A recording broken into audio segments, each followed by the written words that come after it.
पुराने पुराने लोगों को साथ लेके चलना, इसके बुनियादी कोई गुर बताइए ना सर। अगर वो बंदा 2 नंबर है तो यार वो लोग फिल्टर होते जाएंगे, उससे को मिलना जुलना पसंद नहीं करेगा, वो तन्हा होता जाएगा, वो नए नए दोस्त बनाएगा। हम ये समझते हैं कि फलाना इतना अमीर आदमी है, यार उन्होंने खाती परेशानी, बिल्कुल ठीक बात, उन्होंने खाते दुख, वो भी उसके मसाइल और दुख भी बहुत बड़े हैं। आज हम जिस मकाम पे हैं, हमें बहुत से लोग ऐसे मिलते हैं जिन्होंने हमारा आज देखा है। बिल्कुल सही बात, उनके सामने हम थोड़ा रिजर्व रहे ऐसे ही कि यार मैनू लोड़ पई ना, वो मेरा दोस्त है, मेरे एक फोन पे आ जाएगा। बहुत आला सर, ये जो तमानियत है, ये जो तकवीयत है, ये बड़ी कीमती है। वाह जी वाह। अस्सलाम वालेकुम जी, मेरा नाम कासिम अली शाह और मेरे साथ एक मेरे बड़े कमाल के दोस्त मोहसिन भट्टी साहब मौजूद हैं। मोहसिन भट्टी साहब और मेरा मानना ये है कि हम बड़ी देर से मिले हैं, लेकिन जब से मिले हैं, मिलने की वजह तो ये थी कि एक प्रोग्राम था GNN के साथ, वो भट्टी साहब उसको लीड कर रहे थे और मुझे उन्होंने रिकॉर्ड करना था। हमारी पहली मुलाकात उसी दिन थी और आप उसकी कुछ झलकियाँ भी देख रहे होंगे, उस प्रोग्राम की कुछ तस्वीरें देख रहे होंगे। लेकिन उसके बाद ऐसी ज़बरदस्त दोस्ती मेरी भट्टी साहब की बनी कि जब भी हम बैठते हैं, गप्पे लगाते हैं, दुख सुख बोलते हैं, दिल हल्का करते हैं। और सबसे बढ़ के जो आज भी हम ये बात कर रहे थे कि किसी भी रिश्ते में खूबसूरत चीज़ एतमाद होता है, एक ट्रस्ट होता है कि यार ये मेरा है, एक मान होता है। और ये ट्रस्ट और मान हमारे रिश्ते में बदरजा अतम मौजूद है। भट्टी साहब से जो मेरी आज की नशिस्त है, ये बिल्कुल भट्टी साहब को नहीं पता मैं क्या पूछने वाला हूँ और क्या बातचीत करने वाला हूँ। ये थोड़ी सी हटके बातचीत है। भट्टी साहब की पहचान एक ये भी है कि असली क्या है, खालिस क्या है, क्या खाना है, क्या नहीं खाना। और मैं समझता हूँ कि फ़ूड के हवाले से और खालिस खुराक, बेहतर खुराक, सेहतमंद खुराक के हवाले से जो भट्टी साहब का काम है वो किसी इदारे से कम नहीं है। वो सिर्फ YouTube तक और TV तक महदूद नहीं है। अवेयरनेस कैंपेन और एक पैशन वाला काम है, जज्बे वाला काम है। एक दोस्त होने के नाते मैं जानता हूँ कि भट्टी साहब को उस सारे काम की वजह से क्या क्या चैलेंज फेस करने पड़ते हैं, लेकिन उसके बावजूद ये बहादुरी के साथ और एक जज्बे के साथ, पैशन के साथ लगे रहते हैं, डटे रहते हैं। भट्टी साहब, मेरा एक ही सवाल, एक ही अर्ज़ी, वो ये है कि खालिस शहद, उसकी पहचान क्या है? खालिस दूध की पहचान क्या है? असली सुच्चे देसी घी की पहचान क्या है? कौन सी बर्फ़ी अच्छी हम आपसे पूछ के खा लेते हैं? कौन सा मुर्गा खाना है, कौन सी कढ़ाई खानी, ये भी आपसे पूछ के खा लेते हैं। ये तो सारे सब्जेक्ट आपने कवर कर दिए।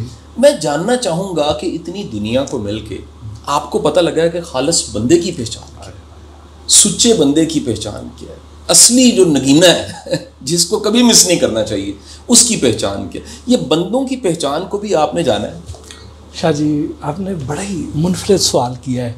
जब जब भी आपसे मिले हैं हमेशा ही अच्छा लगता है और हमेशा ही कोई ना कोई अच्छी बात सीखने का मौका मिलता है। आज आपने बड़ा ही अछूता सा सवाल किया है और दानिश्वर वाला सवाल किया है। अगरचे मैं तो कख भी नहीं मुझे पता, लेकिन मुझे इतना पता है कि जहाँ मैं असली और नस्ली चीज़ें पहचानता हूँ ना, असली और नस्ली बंदे को भी थोड़ा बहुत पहचान आ गई है।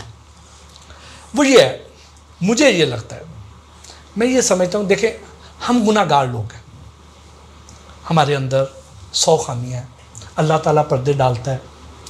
लेकिन बात ये है कि हम अल्लाह की मखलूक से कितना प्यार करते हैं। हम इस बात को, असली बंदे की पहचान क्या होगी कि वो दोस्तों का दोस्त होगा, वो दोस्त की गैर मौजूदगी में उसकी बुराई नहीं करेगा। बहुत आला। वो जब मिलेगा खलूस से मिलेगा। बिल्कुल ठीक है। उससे जब भी आप मिलेंगे तो आप एक पॉजिटिव एनर्जी लेके आएंगे। क्या बात। आप जब भी मिलेंगे आपको पिछली बार से ज्यादा अच्छा लगेगा, ज्यादा खुशी महसूस होगी।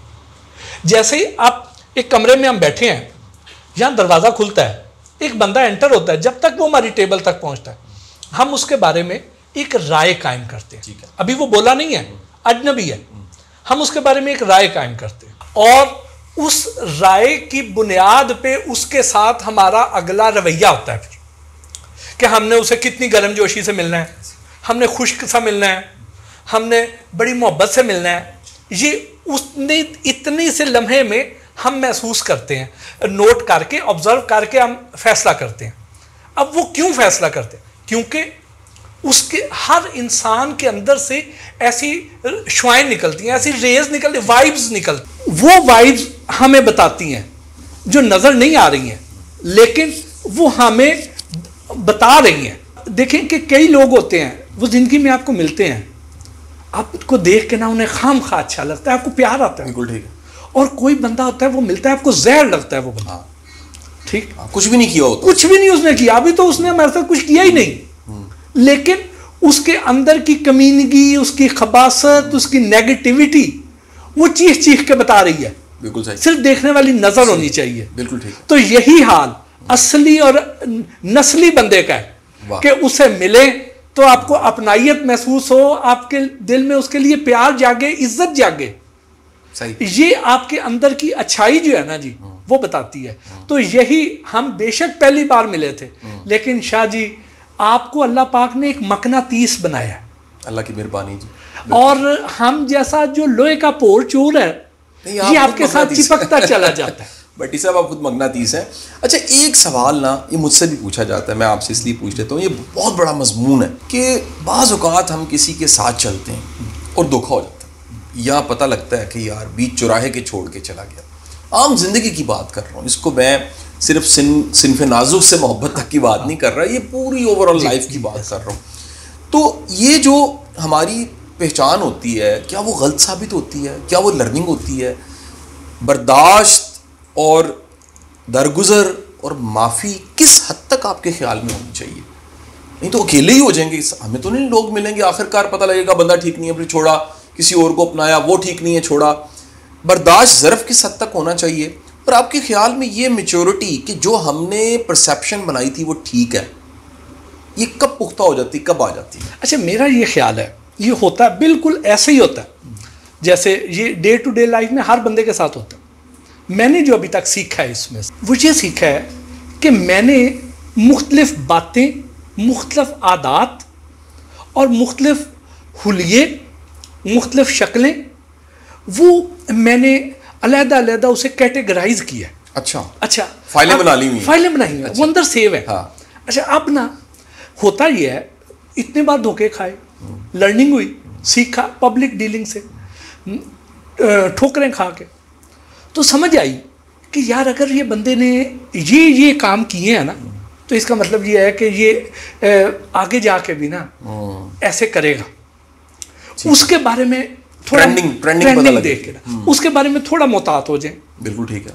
ठीक है। और अगर वो इस तरीके से आ रहा है तो उसके साथ और ज्यादा, वो एक कदम आ रहा है, आप 2 कदम आगे बढ़ जाए। बिल्कुल ठीक है। ठीक है, बिल्कुल ठीक। तो फिर उसके बाद जब अगर हमारे वहां पे भी अंदाजे की गलती मिले तो हमें एक नई फाइल खोल जाता है वो जो पहले से मिसिंग होती है, जो पहले से मिसिंग होती है, नया सबक आ जाता है, नया सबक आ जाता है। तो यानी मैच्योरिटी का एक दर्जा और बढ़ जाता है। वाह, उस तजर्बे की वजह से। उस तजर्बे की वजह से। बिल्कुल ठीक है।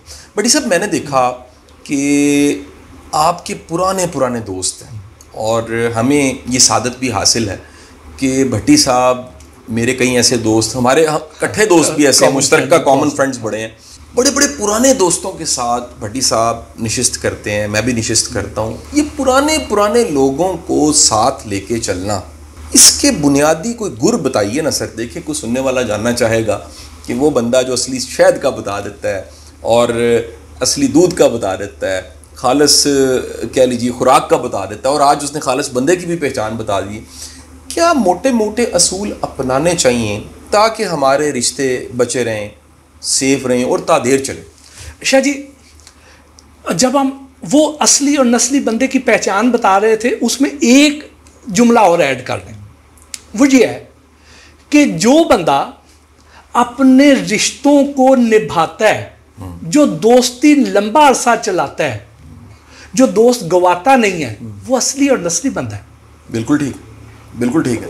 क्योंकि अगर उसमें ऐसी खामियां होंगी तो वो फिल्टर होते जाएंगे।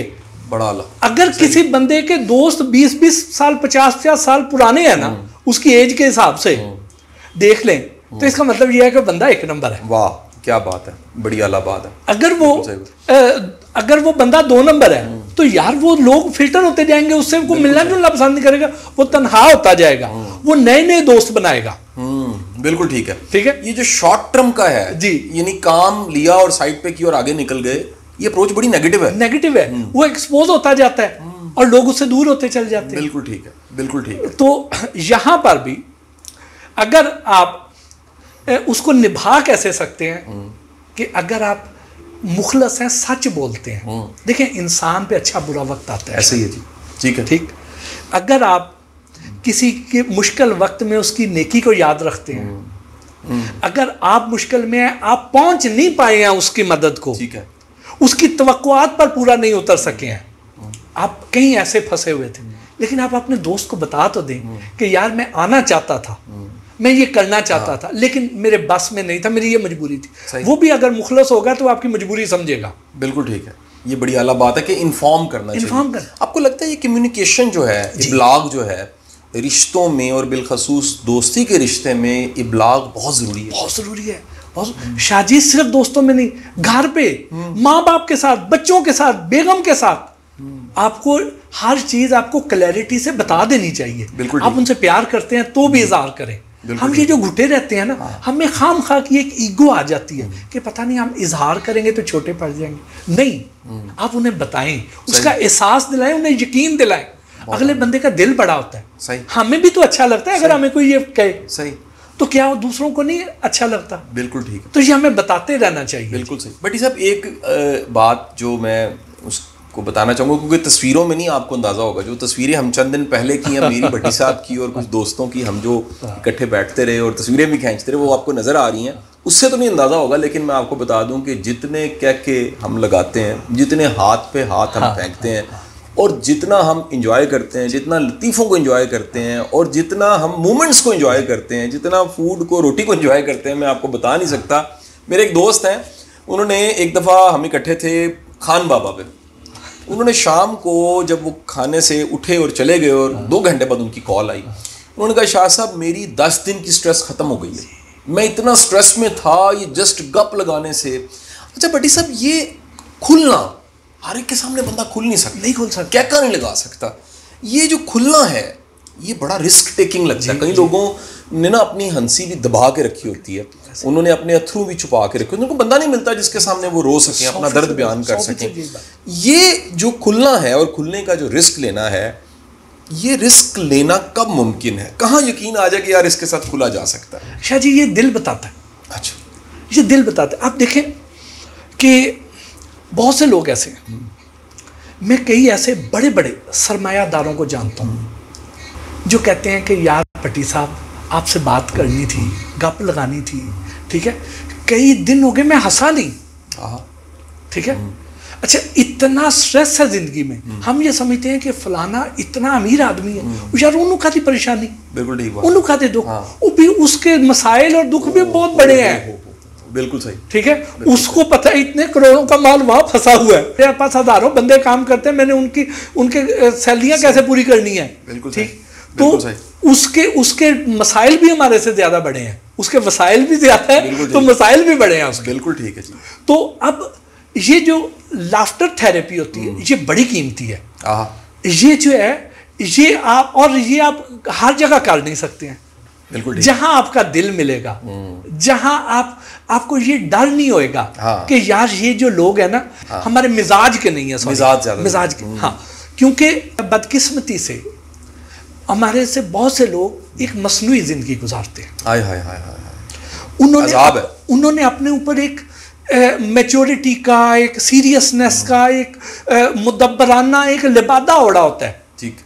लेकिन जो नेचर है ना, वो तो कहती है आप नेचर को एंजॉय करें, आप खुल के बकवास भी करें, वो भी बड़ी जरूरी है, वो बड़ी जरूरी है, सही। आप खुल के हंसें भी, बिल्कुल ठीक बात। हाँ, आप अपने अंदर का बच्चा ना मरने दें, ठीक है। तो ये लोग जो हैं, जो बड़े बड़े लोग हैं, वो चाहे बड़े अफसर हैं, चाहे वो बड़े सरमायादार हैं, या इवन बुजुर्ग हैं, तो वो एक उसमें एक अपने पर्सोना में चले जाते हैं। ज्यादा बेहतर लफ्ज तो आपको आते हैं, मैं तो पढ़ा, तो हम अगर उससे निकल आए, ठीक, हम खुल के इजी हो जाए शाह जी। हमें बहुत से लोग, हम आपको पता है, हमारे जो बचपन के दोस्त होते हैं ना, जिन्होंने हमारा बचपन देखा होता है, वो उनके सामने हमारा पर्दा नहीं होता। हाँ, सही बात है। उनको हमारे सारी अच्छाइयाँ बुराइयाँ, हमारे हालात, सारा कुछ पता होता है। आज हम जिस मकाम पे हैं, हमें बहुत से लोग ऐसे मिलते हैं जिन्होंने हमारा आज देखा है। बिल्कुल सही बात है। उनके सामने हम थोड़ा रिजर्व रहेंगे। ऐसे ही। लेकिन जिसने बुनियाद देखी है वो तो सारा जानता है। सारा जानता है। हम जब उसकी कंपनी में जाएंगे ना, तो हम खुल के हंसेंगे। वाह, हम खुल के एंजॉय करेंगे। या हमें फिर या ये है कि ऐसे दोस्त मिल जाएं जिनके सामने हमने डर उतार फेंके। हम कहें नहीं यार, ये शाहजी हैं यार, ये तो अपने भाई हैं। वाह, इनके साथ हम खुल के गप लगाएं। क्या बात है। और शाहजी वो कंधा है जिनके ऊपर सर रख के मैं दुख सुख फरोल सकता हूँ। बहुत, जिनके साथ मिलके मैं कह के लगा सकता हूँ, जिनके साथ मिलके मैं हर तरह की गुफ्तगू कर सकता हूँ। तो वहाँ मैं मेंटली रिलैक्स हो जाऊँगा, हर किस्म के बोझ से आज़ाद हो जाऊँगा। बहुत आला। देखिए, मैं इख्तिताम की तरफ जाने लगा हूँ और दो बड़े ही खूबसूरत कीमती जुमले एक ऐसी हस्ती के अक़वाल जिनसे मुझे बड़ा इश्क और मोहब्बत है, इमाम अली, नहजुल बलागा में कोटेड हैं। दो जुमले बड़े कीमती हैं। एक फरमाया कि वो शख्स गरीब है जिसका दोस्त को, और दूसरा अगर दोस्त बनाया तो साथ एक कब्रिस्तान बना लो, उसकी खामियाँ उसकी कमज़ोरियाँ फिर दफन करते रहो ताकि ताल्लुक़ साथ चलता रहे। भट्टी साहब कितने अमीर हैं, आपको कैसा महसूस होता है कि ठीक है जी, घर गाड़ी सबके पास ये होती है, लेकिन ये जो दौलत दोस्तों की मिली हुई है, कैसा एहसास होता है? मैं असल में चाह रहा हूँ कि आपसे मुझसे कुछ ऐसे लोगों को मोटिवेशन मिले और उनका झाका खुले कि ये दौलत भी इकट्ठी करें। यानी एक वो रिचर्ड ब्रांसन का जुमला है, वो कहता है दुनिया में सबसे गरीब वो है जिसके पास सिर्फ पैसे हैं। यानी सिर्फ ही पैसे हैं, रिश्ता ही कोई नहीं है, अपना ही कोई नहीं है, कोई बड़ी कोई नहीं है, कोई कंपनी कोई नहीं है। तो आपको कैसा महसूस होता है इस दौलत को देखकर कि यार ये ऐसे हीरे लोग जो अल्लाह ने हमें दिए हैं, और कितने नायाब लोग हमें दिए हैं, और कितने प्यार करने वाले लोग हमें दिए हैं, ऐसा साथ क्या होते हैं? शाह जी, मैं अल्लाह का बड़ा शुक्र अदा करता हूँ। हर सांस पे भी शुक्र अदा करूँ तो वो कम है।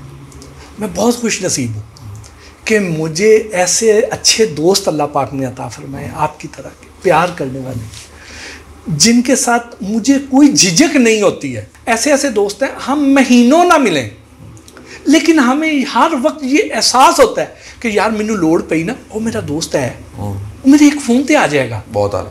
उन्हें पता चल जाए, वो मेरे नाल खलोता होगा। बिल्कुल ठीक सर, ये जो तमानियत है, ये जो तकवीयत है, ये बड़ी कीमती है। वाह जी वाह, कोई शक नहीं जी, कोई शक नहीं है। और मुझे अल्लाह पाक ने बड़े मुखलस दोस्तों से, क्या बात है, अल्हम्दुलिल्लाह रब्बिल आलमीन, अल्हम्दुलिल्लाह रब्बिल आलमीन। मैं बहुत ब्लेस्ड हूँ अल्हम्दुलिल्लाह, और बड़ा एंजॉय करता हूँ। और आप यकीन करें कि मैं ये कहता होता हूँ कि मैं पैसे नहीं कमाए, मैं बंदे कमाए नहीं। हाय हाय हाय हाय, कितनी कीमती चीज़ है, कितनी कीमती चीज़ है। मैं इख्तिताम भट्टी साहब, आप इस बात को सेकंड कर सकते हैं और कुछ ऐड भी करना चाहें तो कर सकते हैं। मैं समझता हूँ कि ज़िंदगी के बड़े काम, बल्कि बड़े काम के सारे काम मोहताज हैं दूसरों के। हम पैदा होते हैं किसी हॉस्पिटल में, किसी लेबर रूम में, कोई नर्स होती है, कोई डॉक्टर होता है, कोई दाई होती है, और हम कब्र तक जाते हैं तो तब भी कोई गुस्ल देता है, कोई कब्र खोदता है, कोई दफन करता है, कोई फातिहा पढ़ता है। हम पूरी ज़िंदगी मोहताज हैं। अल्लाह के तो मोहताज हम हैं ही हैं, लेकिन ये रब ने ज़रूरतों का निज़ाम ऐसा खूबसूरत बनाया है कि किसी के दुख को मैं दूर कर सकता हूँ और कोई मेरे दुख को दूर कर सकता है। और जो इस फार्मूले को समझ जाता है वो फिर सोशल भी होता है, वो दोस्तों जैसी कीमती दौलत को भी कमाता है, और वो ख़ुद को खुशनसीब भी महसूस करता है। और सबसे बढ़ के मैं बताऊँ, काम हो ही जाते हैं, लेकिन सोशल बंदे के काम जल्दी हो जाते हैं। उसको बड़ी आसानी होती है कि हर जगह कोई ना कोई मोहब्बत करने वाला, और उसने भी काम किए होते हैं। यानी काम लेने के लिए दोस्त नहीं बनाए जाते, काम आने के लिए आप दोस्त बनाते हैं कि मैं किसी के काम आ सकूं। अगर ये वाकई सच्चा जज्बा आपके पास है, यार मैं तैयार हूं, मैं किसी के काम आ सकता हूं, और काम नहीं भी आ सकता तो मेरा खलूस प्यार, मेरी बेस्ट विशेस उसके साथ हैं, ये जज्बा अगर आपके पास है तो मेरा ख्याल है ये सबसे कीमती चीज़ जो दोस्ती की नेमत है वो आपके पास होगी। शाह जी, इस आपकी बात को आगे बढ़ाता हूँ। पंजाबी में, मैं चूँकि देहाती आदमी हूँ, कहावत है कि बंदा 100 को दूर जाके भी अपनी मई का दूध पींदा है। हाँ, हाँ, 100 मील दूर जाके भी अपनी भैंस का दूध पीना है। वहाँ पे तो भैंस ही साथ ले गया। सही बात है। बात ये आपने वहाँ पे दूसरों के काम आए हुए हैं, हाँ, तो वहाँ जाएंगे तो आपके भी काम हो जाएंगे। बहुत आला, आप लोगों की जिंदगी में आसानियां पैदा करें, बेलौस होके करें। वाह जी वाह, तो आप हैरान होंगे सही। कि बहुत सारी जगहों पे जहां आपको पता ही नहीं है, वहां पे आपके लिए काम सीधे हो रहे होंगे, आसान हो रहे होंगे, अल्लाह ताला वहां पे कर रहा होगा। वाह वाह वाह, बहुत शुक्रिया भट्टी साहब। एक बड़ा मुख्तलिफ मौजू आखिर तक मैंने भट्टी साहब को नहीं बताया था कि हम क्या, ये छापा था, मैं सही बताऊं ये खुला डुला एक छापा था। भट्टी साहब आज आए हुए थे फाउंडेशन में तालीम मुमकिन के बच्चों के साथ बातचीत करने। मैंने रिक्वेस्ट की कि भट्टी साहब एक ऐसा मौजू है आखिर तक मैं नहीं बताऊंगा कि खालिस शहद, खालिस देसी घी, खालिस खुराक, ये सारा कुछ आपने बता दिया। खालिस बंदे की पहचान क्या है, खालिस बंदा कैसे मिलता है, और मिल जाए तो उसको टिकाना कैसे। वो हाथों में मोरी होती है ना, तो कहते हैं पैसे नहीं टिकते जी कहीं ज़्यादा। मैं कहता हूँ बदकिस्मत वो है जिसके हाथ में अच्छा बंदा ना टिके, जिसको अच्छा मिले उसको टिका ना सके। अल्लाह ताला आपका हामी नासिर हो। बहुत बहुत शुक्रिया।